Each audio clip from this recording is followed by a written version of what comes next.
क्या किन्नर भी प्रेग्नेंट हो सकता है? कुत्ते रात में क्यों रोते हैं? क्या सांप अपने साथी का मौत का बदला लेते हैं? सपने में हमारी मृत्यु क्यों नहीं होती? महिलाएं नारियल क्यों नहीं फोड़ती है? तो आइए दोस्तों शुरू करते हैं अपने इस पहले सवाल से। जब भी किन्नरों की बात आती है तो लोग बड़े ध्यान से उनके बारे में सुनते हैं। हमारे देश में किन्नरों को आज भी एक अलग नज़रिए से देखा जाता है। वहीं अगर इसके साथ संबंध बनाने की बात आए तो लोग जानने के लिए उत्साहित हो जाते हैं। क्या कोई किन्नर के साथ संबंध बनाने से वह गर्भवती हो सकता है? तो आपका जवाब क्या होगा? नहीं, लेकिन यह संभव हो सकता है।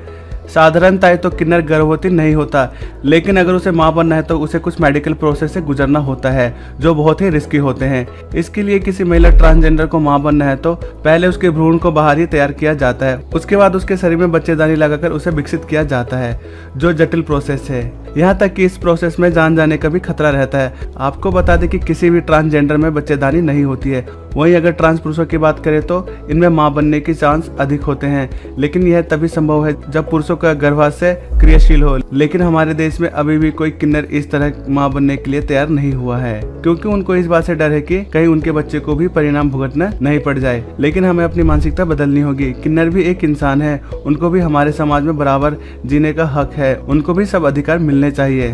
तो अब सुनते हैं सवाल नंबर 2, कुत्ते रात में क्यों रोते हैं? मान्यता है कि कुत्तों का रात में रोना अशुभ होता है, क्योंकि यह किसी बड़ी अनहोनी का संकेत देता है। रात ही नहीं बल्कि दिन के समय भी कुत्तों का रोना अशुभ माना जाता है। इसलिए अगर कोई कुत्ता सुबह सुबह रोने लगे तो उस दिन जरूरी कामों को करने से बचना चाहिए। अक्सर देखा गया है कि कुत्ते रात के समय ज्यादा रोने लगते हैं। कुछ लोग इसे किसी अनहोनी से जोड़कर देखते हैं तो कुछ लोग इसे सामान्य घटना मानते हैं। माना जाता है कि कुत्ता अगर किसी के घर के आगे रोता है तो उस घर में कोई बड़ी दुर्घटना होने की संभावना होती है। इसलिए इन कुत्तों को तुरंत घर के आगे से भगा दिया जाता है। कुत्तों के रोने के पीछे धार्मिक ही नहीं, कई वैज्ञानिक कारण भी हैं। अगर किसी मकान की दीवार पर कुत्ता पंजा मारते हुए रो रहा हो तो ऐसे घर पर कोई संकट आने के आसार होते हैं।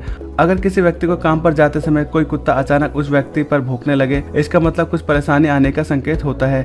अगर घर के पालतू कुत्तों की आंखों में आंसू आ जाए तो वह घर का खाना खाना छोड़ देते हैं, तो मतलब ऐसे घर में कोई संकट आने वाला है। साथ ही यह भी कहा जाता है कि कुत्ते अपनी आंखों से आत्माओं को देख सकते हैं, इसलिए जब भी वह किसी आत्मा को देखते हैं वह रोने लगते हैं।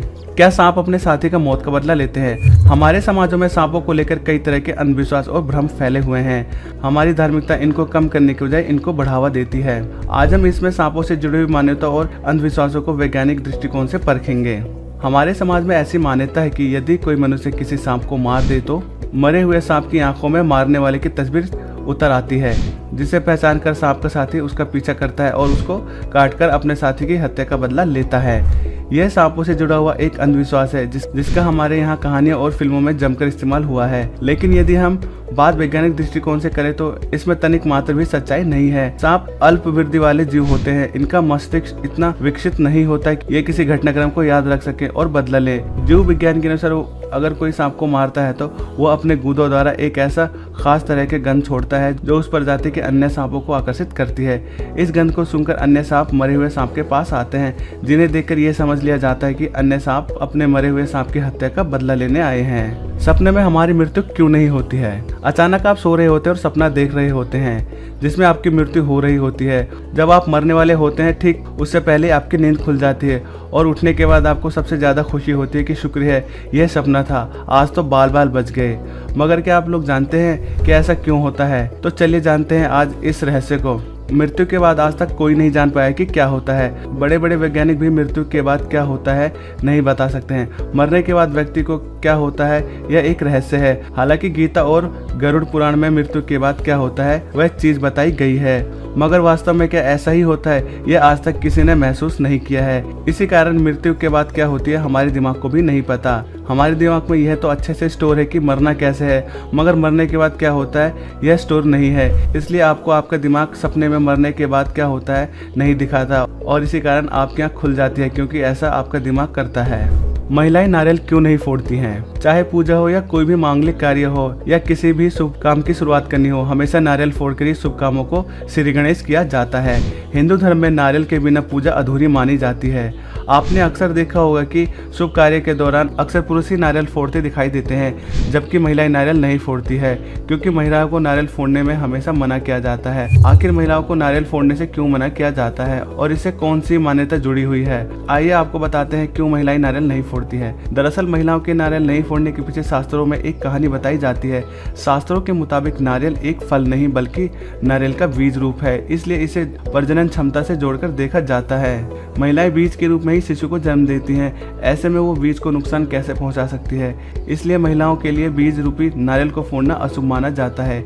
देवी देवताओं को श्रीफल चढ़ाने के बाद पुरुष ही इसे फोड़ते हैं। नारियल से जुड़ी कुछ दूसरी मान्यता। नारियल को लेकर मान्यता यह भी है कि नारियल भगवान विष्णु की ओर से भेजा गया पृथ्वी का पहला फल है और इस फल पर लक्ष्मी को छोड़कर किसी और का अधिकार नहीं होता, इसलिए कोई और महिला इसे नहीं फोड़ सकती है। नारियल से जुड़ी कहानी। कहा जाता है कि नारियल ब्रह्मा विष्णु महेश तीनों ही देवताओं का वास होता है, जिसकी वजह से नारियल को हिंदू धर्म में बहुत ही शुभ माना जाता है। नारियल को श्रीफल के नाम से भी जाना जाता है। ऐसी मान्यता है कि जब भगवान विष्णु ने पृथ्वी पर अवतार लिया तो अपने हाथ देवी लक्ष्मी नारियल का वृक्ष तथा कामधेनु लाए, इसलिए नारियल के वृक्ष को अल्प वृक्ष भी कहते हैं। ये वजह है महिलाएं नारियल नहीं फोड़ती हैं। गौरतलब है कि हिंदू धर्म में नारियल फोड़कर ही सभी शुभ कार्यों को आरंभ किया जाता है। नारियल बीज स्वरूप होता है, इसलिए शास्त्रों के अनुसार महिलाओं को नारियल फोड़ने से मना किया जाता है।